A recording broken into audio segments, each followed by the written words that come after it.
د سپوږمۍ تر کلي.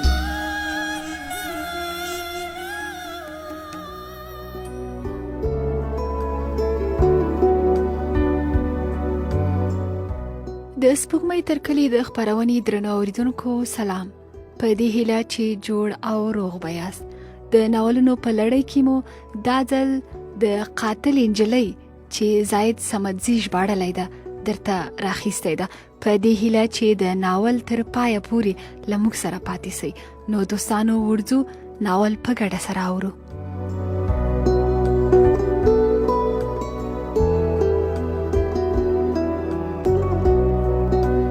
د مازدیګر رڼا د ښار په دنګو ودانیو کمزوري او سره رنګه لګېده. د بوټونو وړې ټکه د پولیسو په حوزه کې حاکمه چوپتیا ماته کړه. را روان ځوان تر څو میزونو مخامخ تیر سو. د زندان پنجرو ته ودرېد. شیبه وروسته د پنجرو تر شا ولاړه انجلی رامخته سوه. ځوان لاسونه مروړل. ورو یې انجلی تر نظره تېره کړه. تور ویښته، الوتی رنګ او لوېدلو سترګو ته یې په ځیر سو. هغې هم مړاوي سترګې راپورته کړې. ځوان غلی و. هغې خپل لاسونه په پنجرو پورې ونیول. ولاړ ځوان ته یې په سترګو کې وکتل. بیرته یې دیوال ته مخ کړ. ولاړ ځوان ورو خپلې شونډې وخوځولې. د خدای خاطر ومنه، اوس هم نه دی ناوخته. نور دې دا ضد پرېږده. زموږ په ټولنه کې ډېرې بدۍ له دې کبله نه ختمېږي چې موږ یې نه بیانوو، چوپ پاتې کېږو. کله د خپل ضد له خاطره او کله هم د بل چا د ضد له کبله ولاړه نجلۍ لا هماغسې په دیوال کې سترګې ګنډلې وې. ځوان پسې زیاته کړه. فکر وکړه که ستا د کیسې په اورېدلو سره یو کور هم بدل سي نو د څومره نجونو ژوند به بدل کړې. اوس که 100 او 1000 کورونه بدل سي نو فکر وکړه چې د څومره نجونو په ژوند کې به تغییر راسي. لږ فکر وکړه د څومره نجونو ژوند به سم سي. او که تصور یې وکړې چې 1000 یا 2000 کورونه به بدل سي نو د څومره نجونو ژوند به کیدای سي ښه کړې. له دې خبرو سره نجلۍ ورو سترګې ور واړولې، خو څه یې ونه ویل. شیبه وروسته نجلۍ یوازې وه.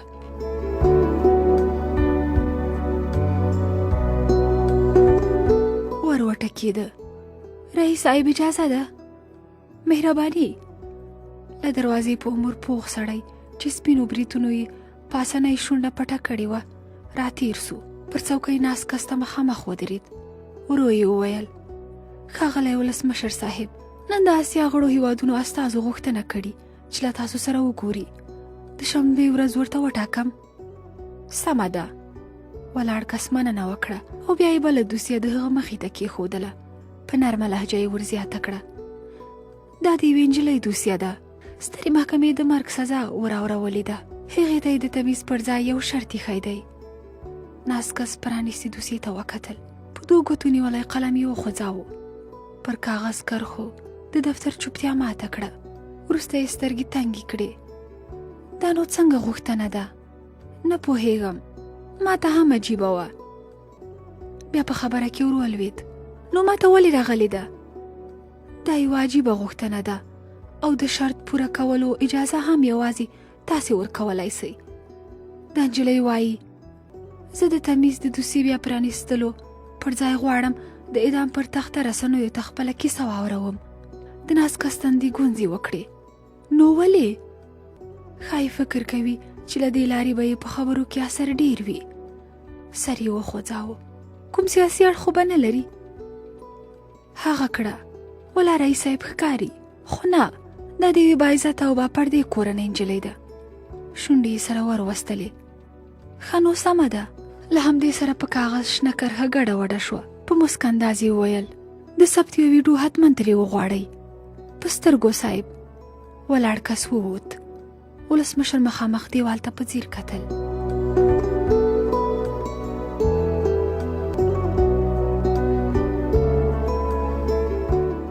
په تیاره کوټه کې د راپرې وړې کړکۍ رڼا د زندان پنجرې له ورایه ښکارولې.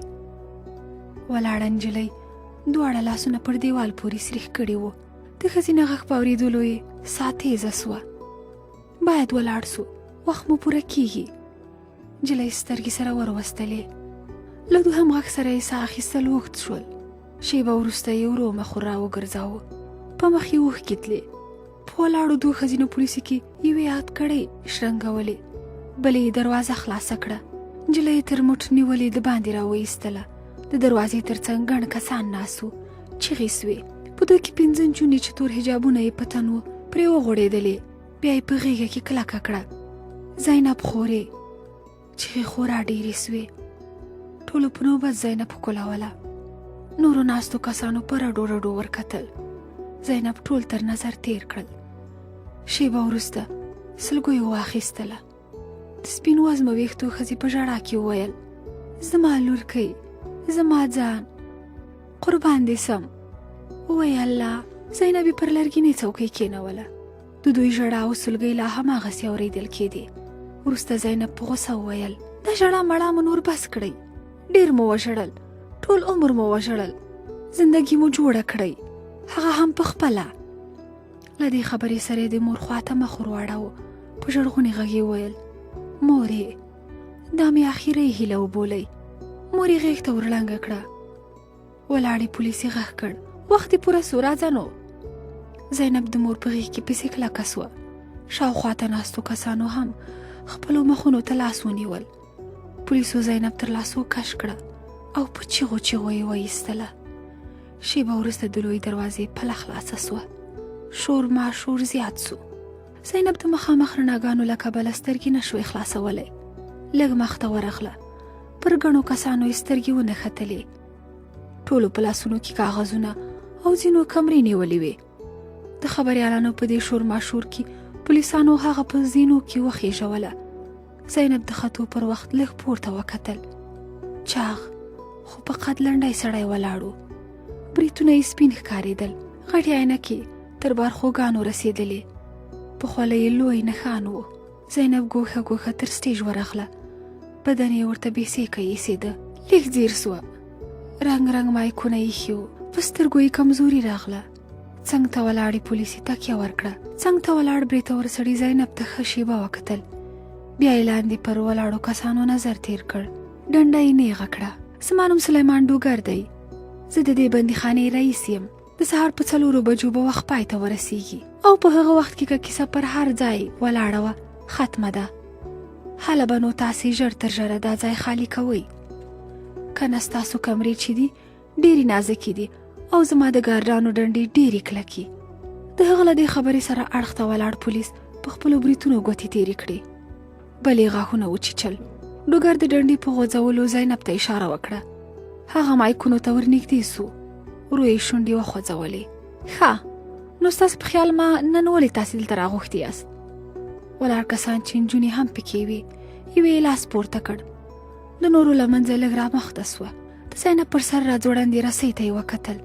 زما په خیال چې تاسې غواړئ په خپلو ګناهونو اعتراف وکړئ تر څو خلکو ته درس ورکړئ او هغوی عبرت واخلي. زینب په مړاوي غږ ورزیاته کړه. ښه بله وجه؟ یو ځوان ور غبرګه کړه. ښایي تاسې غواړئ وښیئ چې بې قصوره یاست.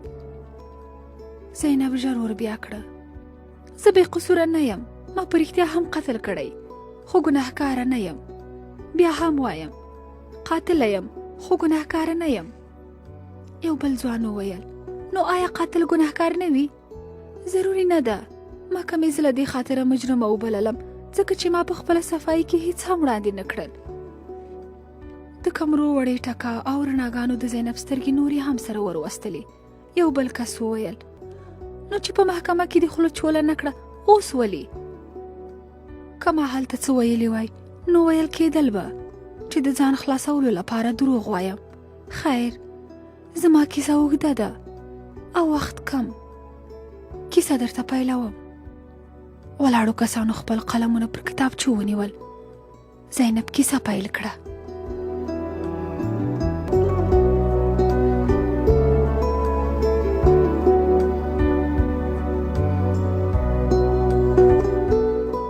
کله چې هندوستان وویشل سو نو ډېر کډوال د لاهور په شمول نورو ښارونو ته راکډه سول. همداسې یوه کورنۍ چې له ډهلي څخه راغلې وه او یو څو ورځې دلته تېرې کړې بیا کراچۍ ته په کوچېدو شول. په هغو کې یو خان یعنې زما نیکه حکیم سید حشمت الله خان و. هغه ته لاهور بالکل لکه ډیلی داسې ښکاره سو. کراچۍ یې پرېښودله او دلته په ډیلی دروازه سیمه کې یو کور د هغه په پچه وخوت. په دې ځای کې هم د یوناني درملو دکان و او هم یې په دوهم منزل کې کور جوړ کړ. وخت تېرېده او ډاکټرانو د یوناني حکیمانو ځای نیو. د حکیمانو اهمیت ورځ تر بلې اوبو وړ. زما د پلار ګټه هم ورځ تر بلې په کمېدو وه، خو په کور کې یې اولادونه ورځ تر بلې غټېدل. په هر یو یا 2 کالو کې به د کوڅې خاله زموږ په کور کې وه. زما مور 14 اولادونه دنیا ته راوړي وو. که اسرائیل علیه السلام مرستې ته نه وای راغلی، خدای خبر چې لا به څه شوي وای. خو په هغه سربیره چې څه وشول، ښه ونه شول. یوه ورځ چې د کرکټ لوبه روانه وه، پلار مې ټوله ورځ په دهلیز کې قدم وواهه چې خاله هغه د مور کوټې ته ورغوښت. زما اوس هم یاد دي. هغه چوپه خوله ناسته وه. حکیم په مسکا وویل: هو، له څومره بیکاره ښځلو وروسته مې په کور کې د خاندان څراغ بل سوی او ته داسې منډلې خوله ناسته یې. ښځې پر سر د تړلې دسمال غوټه سسته کړه، سګرټ یې خولې ته کړ. لوخړه تر حکیم ورسېده. 3 پرله پسې لوخړې یې وایستلې. بیا یې د هغه پر سر سپینه خولۍ، اوږده ږیره او پوخ عمر تر سترګو تیر کړ. د لوګي له پوف سره یې وویل: ګوره حکیم صاحب، ته له ما سره یو ځل تر دوکانه پورې کته سه، یو ضروري خبره درته کوم. حکیم سترګې تنګې کړې. سمه ده، ته دوکان ته در کته سه، زه مې د بچوڼي په غږ کې اذان کړم، درځم. ښځې د سر په خوځولو سره روانه سوه. شیبه وروسته حکیم هم ورغی. په ژېړه لنډه نالۍ کېناست. څه خبره ده؟ ښځې په تلولي غږ وویل: ښه، نو ګوره حکیم صاحب، دا لا په کارونو کې د چا کار نسته، دومره خبره نه ده، خو بس الله دې قسمت سم کړي. حکیم تندی تریو کړ. ښځې شاوخوا ته په ایښو بوتلو کې سترګې وګرځولې. بیا یې خوله وخځوله. هسې په کتو خو دا ماشوم سم هلک ښکاري. خو حکیم خبره ور پرې کړه. خو څه؟ خو دا هلک نه دی. داسې فکر وکړه چې انجلی ده. ګوره، د پریشانۍ هیڅ خبره نه ده. او بل ته خو غټ پټ حکیم یې، یوناني دوايانې مویانې باندې وخوره. ګوندې خدای کوم کرم وکړي. د حکیم تندی پراخ سو. سترګې یې کته واچولې. مخامخ لوی دروازې ته یې ګوته ونیوله. د خدای په خاطر ته نوره د باندې ووځه. ښځه ووتله. حکیم خپل دواړه لاسونه لپه کړل. په ژړغوني غږ یې وویل: یا خدایه، دا څنګه امتحان دی؟ له دومره لورانو وروسته دا چې دې راکړ، څه دې راکړل؟ حکیم ښه شېبه همداسې لګیا و. له مخامخ دروازې د خلکو او موټرونو تت غږ راته.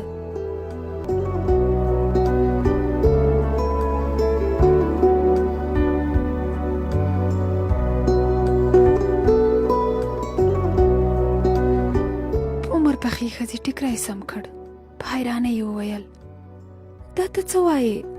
څومره سخت زړه یې؟ حکیم لا په کوټه کې اخوا دېخوا نارامه قدم واهه. له دې ځواب سره یې لاس د پالنګ پر ژۍ کېښود. ته ولې نه پوهېږې؟ د دې د ژوندي پاتې کېدلو مطلب څه دی؟ ته یې لږ هم اندازه لګولی سې. اخر به څه ځینې جوړېږي؟ ها؟ بیا یې د پالنګ تر څنګ ایښي زانګو ته ګوته ور اوږده کړه. شونډې یې وچیچلې. ته پوهېږې چې خلک او زمانه به ورسره څه وکړي؟ ها؟ ښځې د ماشوم مخ ته لاس ور اوږد کړ.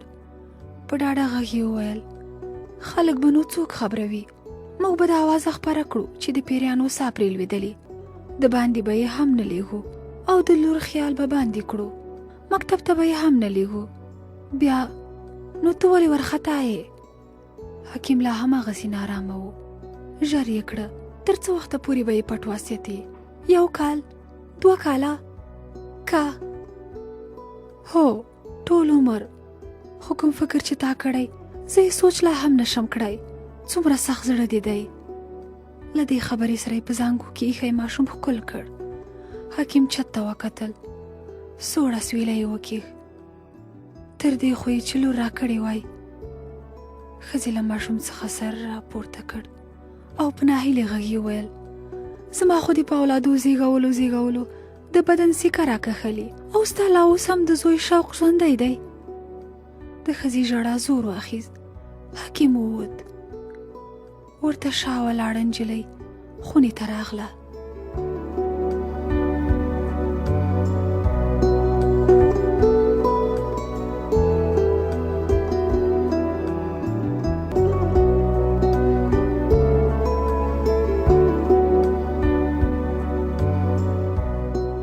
لرنګه تور هلک دروازې ته وکتل.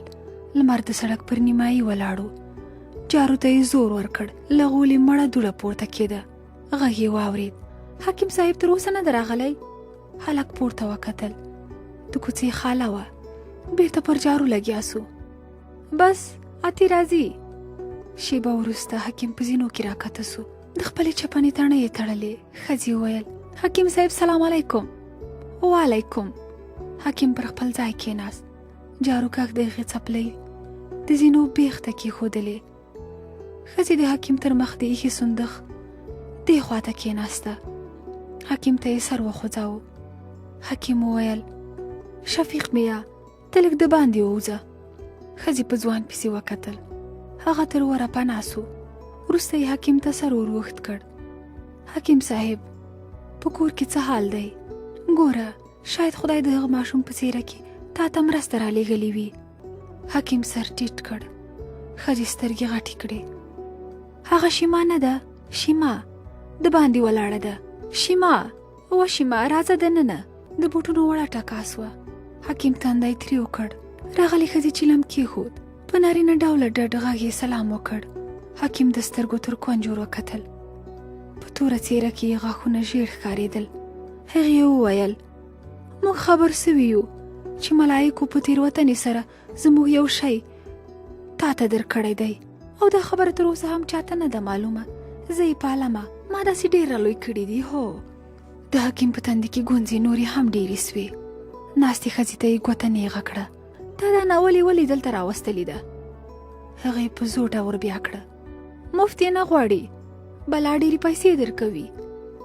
ښځې لا خبره نه وه پوره کړې چې د حکیم لاړې باد سوې. وځه که بیا مې ته یاده یوه لا هم دلته لیدلې و نو وژنم مو. ښځې خبرې ته خوله جوړوله. تورې نرۍ ښځې خبره ترې واخیسته. یو خو هغه ستا د هیڅ کار نه دی او بیا روپۍ هم درکوم. سبا چې هغه په خپله ما ته را روان وي نو بیا به ښه وي. ها. د حکیم سترګې سرې سوې. په لاس کې نیولې تسبیح یې وبروړلې. یو دم له ځایه پاڅېد. تاسې دواړه له دې ځایه وځئ که مو په ټیلو ټیلو وباسم. له ناستې ښځې ته توپه توره کسول. تورې نرۍ ښځې ته یې د پورته کېدو لاس وخوځاوه. ای حکیمه که مې هم دا اوس 500 نرخزیانې ستا د دوکان مخې ته لوڅې لپړې ونه درولې بیا به پر مخ راتوکې. کور به دې تباه سي. هو. کړس سو. تورې نرۍ ښځې پر تندي لاس ونیو. وړوکی نالبکی د دروازې خواته ورغړېد. پتاسې دانه دانه سوې. د حکیم چیغې په کوڅې کې تاو راتاو سولې. حرمونې ووځه ووځه له دې ځایه. په شیبه کې دوکان خالی سو. حکیم په مخامخ زړېدلې جنتري کې سترګې خښې کړې وې. چورت یې ووړ.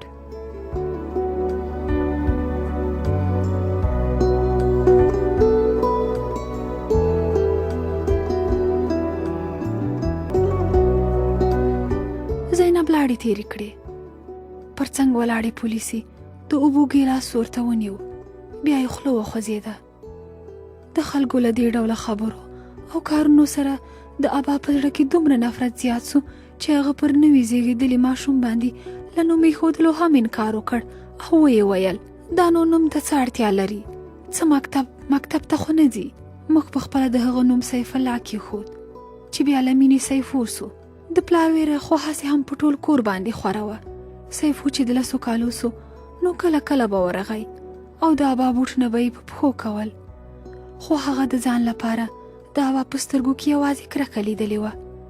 کله چې به مې پلار له دوکانه راپورته سو یا به له بل ځایه راغی نو دی به په پورته کوټه کې پټ سو.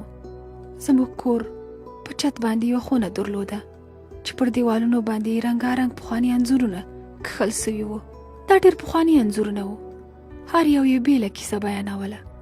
سیفو به همیشه په چورت کې ورته تللی و او دا خونه یې د ژوند او وخت تېرولو جونګړه ګرځېدلې وه. هغه به کله ناکله له بیټرۍ څخه تور لرګي راویکښل او یا به یې قلم او کاغذ پیدا کول او بیا به یې هغو انځورونو ته په کتو رسمونه کښل. ښوونځي ته تګ خو د چا په خیال کې هم نه راتله. ابا مې له یو باوري ملګري سره د سیفو راز شریک کړ. هغه سړي هم بې فیس اخیستو څخه سیفو ته د درس ورکولو ومنله. څو ورځې تېرې سوې. یو ورځ مې د پلار ملګري ته ډوډۍ وروړله چې له ورو مې ور وکتل. هغه د سیفو په برخوګانو باندې خپلې پنډې ګوتې ګرځولې. ما خپل کنټرول له لاسه ورکړ او په زوټه مې ناره کړه: سیفي د باندې راوځه، سیفي د باندې راوځه، او دې ته ووایه چې له دې ځایه ولاړ سي. له دې نارې سره پنډر سړی په منډه له کوټې ووت. زینب ورغله. سیفو یې پر اوږه وښوراوه. خبردار که دې بل وارې څوک داسې کار ته پرېښي و. له همدې سره یې هغه په غېږ کې کلک ونیو. هغه هیڅ نه وویل. بیا یې د سیفو په تورو ویښتانو کې ګوتې تېرې کړې او ښکل یې کړ. پر مخ یې اوښکې راغلې. سیفو ژر ور پاکې کړې. زینب وویل: سیفو جانه، په غمبرو باندې یوازې د کور خلک مینه کوي. که بل څوک یې وکړي بیا ښه خبره نه ده، پوه سوې؟ سیفو سر وخوځاوه. د زینب پر اوږو یې سر کېښود. شېبه وروسته یې د هغه سر له خپلې اوږې پورته کړ. دا څومره وخت کېږي چې تا هیڅ رسم نه دی ایستلی.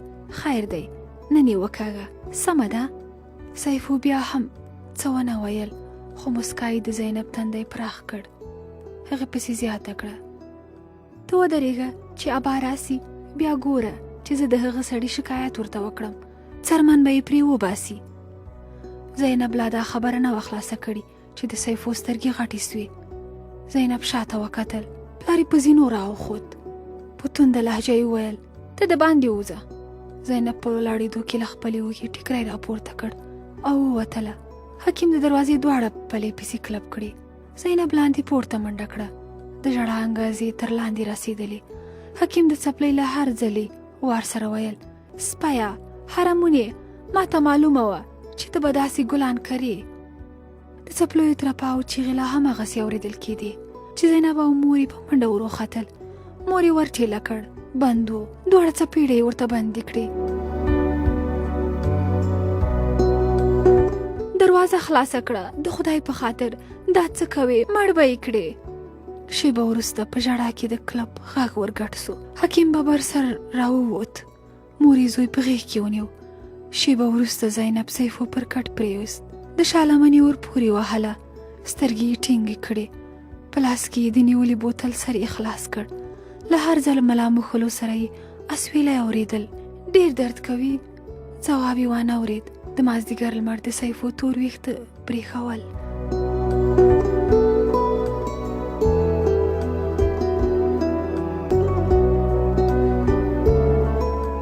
د سپوږمۍ تر کلي د خپرونې درنو اورېدونکو، په دې هیله چې د ناول لومړۍ برخه مو خوند اخیستی وي. تر دویمې برخې مو په پاک الله سپارم. ښه وخت. د خدای په امان.